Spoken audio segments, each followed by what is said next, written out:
Assalamualaikum dan salam sejahtera.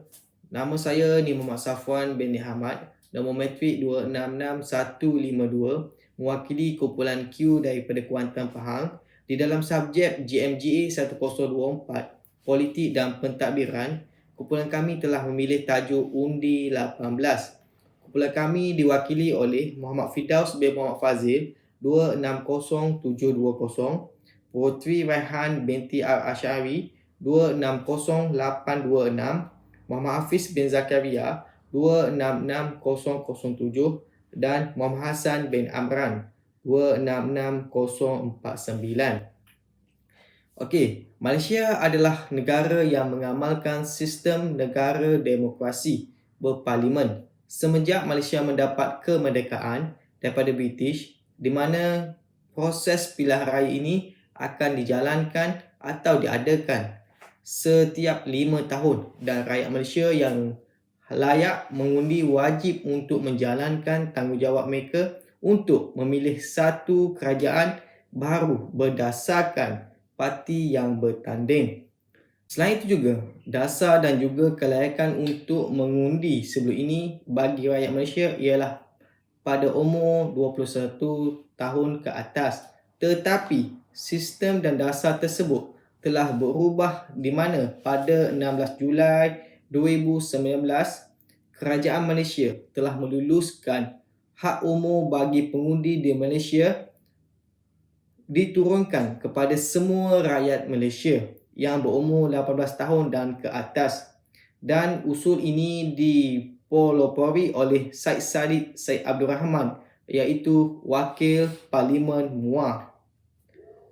Undi 18 ini juga melibatkan hampir sejuta lebih rakyat Malaysia yang layak, akan tetapi sekiranya terdapat calon yang bertanding berumur 18 tahun, maka hendaklah perlu seseorang itu membina jati diri ataupun mempersiapsiagakan lagi dirinya dari segi ilmu, pengetahuan dan pengalaman, terutamanya dalam bidang politik dan pentadbiran.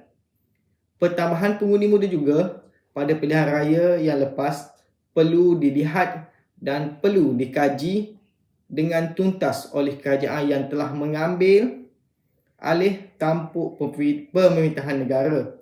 Sekurang-kurangnya pihak kerajaan perlu mewujudkan satu modul baru untuk diberi pendedahan kepada golongan itu ketika masih di bangku sekolah, iaitu sebagai contoh sebagai satu subjek pendidikan politik.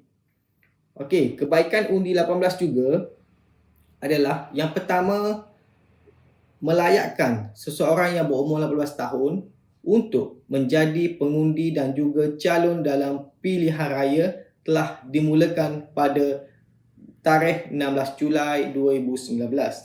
Yang kedua, mengundi dan kelayakan untuk menjadi seorang wakil rakyat telah diturunkan dari seorang individu berumur 21 tahun kepada 18 tahun. Yang ketiga, melahirkan sudut pandangan serta idea yang lebih segar, terutamanya dalam menangani senario politik dalam negara yang semakin tidak stabil pada ketika ini. Selain itu juga, ia dapat membuka ruang dan peluang kepada golongan anak muda untuk mendalami bidang politik di dalam negara. Dan yang kelima adalah mampu untuk melahirkan ramai pemimpin-pemimpin muda yang dinamik dan juga progresif. Itu adalah antara kebaikan undi 18. Manakala keburukan undi 18 adalah apabila pelaksanaan ini dilakukan, maka kurangnya pendedahan dan kematangan pada pengundi muda. Undi 18 juga untuk membuat sesuatu yang memberi impak pada tempat yang lama. Menurut pensyarah kanan Fakulti Sains Sosial Universiti Malaysia Sarawak, UNIMAS, beliau telah menjelaskan bahawa terlalu awal untuk memberi pendedahan politik kepada pengundi muda undi 18 kerana pada usia tersebut sepatutnya mereka melanjutkan pelajaran ke peringkat yang lebih tinggi. Yang kedua, keburukannya adalah pengundi muda didapati kurang celik ataupun kurang memahami situasi politik semasa. Terdapat segelintir sahaja di kalangan tersebut peka dengan situasi politik semasa. Yang ketiga adalah umur 18 ini juga dilihat akan menjadi sebagai boneka kepada golongan-golongan yang mempunyai keperluan yang tertentu. Jika dilihat daripada naratif lain, mereka yang berkuasa ataupun melakukan apa sahaja untuk menghalalkan kesalahan, mereka dengan akan menunggang sesiapa sahaja calon mereka ketika pilihan raya tanpa mengambil kira akibat maupun perkara yang melanggar undang-undang negara. Yang keempat adalah menurunkan hak umur kelayakan. Mengundi telah menyebabkan lebih banyak kebebasan dan juga dalam masa yang sama bilangan pengundi yang keluar mengundi adalah sedikit. Yang kelima adalah gelombang tsunami pengundi muda ini telah menyebabkan berlakunya penukaran tangan kerajaan yang mendakbir negara. Hal ini adalah juga kerana terdapat lantikan menteri-menteri berwajah baru dan telah menimbulkan kegusaran oleh masyarakat terhadap lantikan tersebut. Dan last sekali adalah pengundi muda mudah terpedaya dengan rakan sebaya yang mana mungkin mendapat maklumat yang salah berkaitan situasi sosial politik dan ekonomi negara. Dan sebagai pengalaman saya sebagai penjawat awam masa mengundi pada tahun ini, ramai pengundi muda tidak mengetahui apa yang mereka mahu lakukan apabila di hari mengundi tersebut.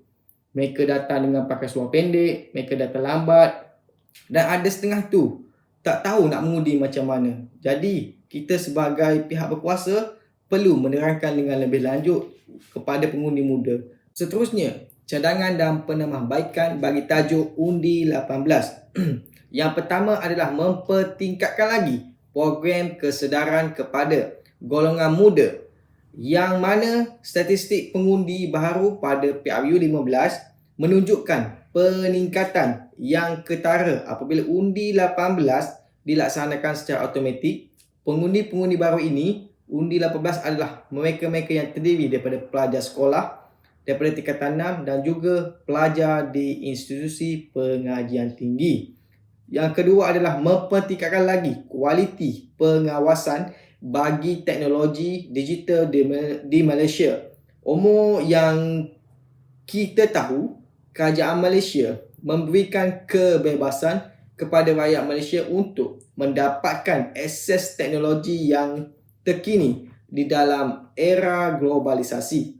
Hari ini juga, kualiti pengawasan ini adalah bagi memastikan rakyat tidak disajikan dengan maklumat yang boleh memberi ancaman kepada keharmonian dan ketenteraman awam. Okey, yang ketiga adalah memperkukuh dan menambah baik lagi Akta Pertubuhan 1966 iaitu Akta 335 Seksyen 2 di mana parti politik ataupun pertubuhan badan tertentu yang bertanding di dalam pilihan raya yang diadakan di Malaysia tidak boleh memberikan maklumat palsu ataupun yang boleh mengelirukan rakyat dan memberikan imej yang buruk dan berbahaya serta ancaman kepada negara. Dan last sekali adalah keperluan bagi penambahbaikan akses asas bagi rakyat Malaysia, terutamanya pengundi baru di luar bandar. Aspek ini adalah sangat penting bagi mengelakkan sentimen malas keluar ataupun malas keluar mengundi. Kerajaan perlu melihat kepada pembangunan infra dan infrastruktur yang lebih mampan kepada rakyat. Dan sebagai kesimpulan bagi tajuk undi 18 adalah, kesimpulannya adalah dalam mengukur tahap kematangan seseorang individu, itu tidak boleh diukur dari tahap usia.